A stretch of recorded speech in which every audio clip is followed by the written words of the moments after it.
The Battle of Pharsalus took place on August 9, 48 BC, in the dusty plains of central Greece. This pivotal moment in Roman history was a decisive engagement between the forces of Julius Caesar and Pompey the Great in the broader context of Caesar's civil war.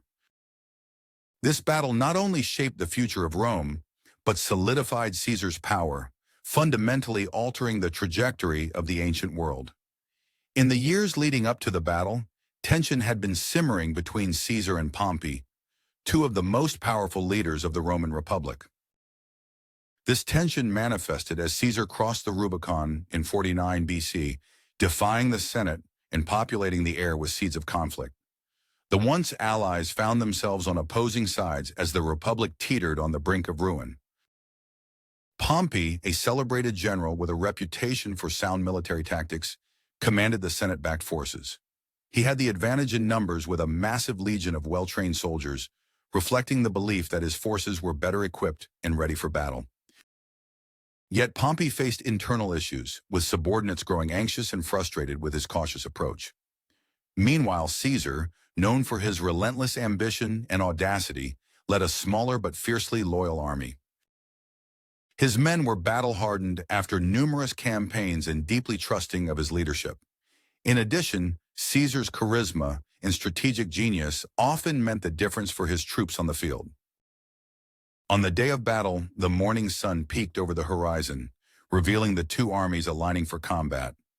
Underneath the walls of the opposing camps, tension electrified the air, a storm of nerves and anticipation. Caesar's forces, though outnumbered, were perfectly positioned on the plain, using the contours of the land to their advantage. In contrast, Pompey's perseverance in choosing a defensive stance soon proved detrimental.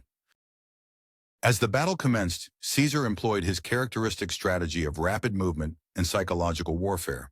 He expertly utilized his cavalry to outmaneuver Pompey's left flank, creating a hole in the enemy's defenses. The tides turned quickly as Caesar's legions pushed through the breach, advancing with well-drilled precision, each soldier fighting not just for general, but for a comrade who embodied a singular purpose. Pompey's troops, caught off guard by the sudden ferocity and coordination of Caesar's assault, began to falter. Panic spread among his ranks when Caesar's troops, composed and confident, pressed forward with indomitable spirit. The ensuing chaos reflected the breaking resolve of Pompey's forces. Victory slipped from Pompey's grasp, and what was anticipated to be a relatively straightforward fight for supremacy turned into a catastrophic rout. Seeing his defeat imminent, Pompey absconded from the battlefield, a move that symbolized not just the collapse of his military campaign, but the freeze-frame plunge from grace. Many of Pompey's soldiers were either killed or captured, while others scattered into a disorganized retreat. The landscape lay adorned with the remnants of a political dream dashed against the resilience of Caesar's well-tempered, iron determination. The Battle of Pharsalus not only marked the zenith of Caesar's military career, but also the dawn of his domination over Roman politics. The implications of Pompey's defeat were profound, leading to Caesar's rise and greatly altering the Roman political landscape. Setting the stage for the fall of the Roman Republic and the rise of the Roman Empire, Caesar's strategic brilliance at Pharsalus serves as a lasting legacy, influencing military leaders and historians for centuries to come. It stands as an exemplar of a turning point in history where the hands on the clock were reset, ushering in a new era dictated by Caesar's pen and sword.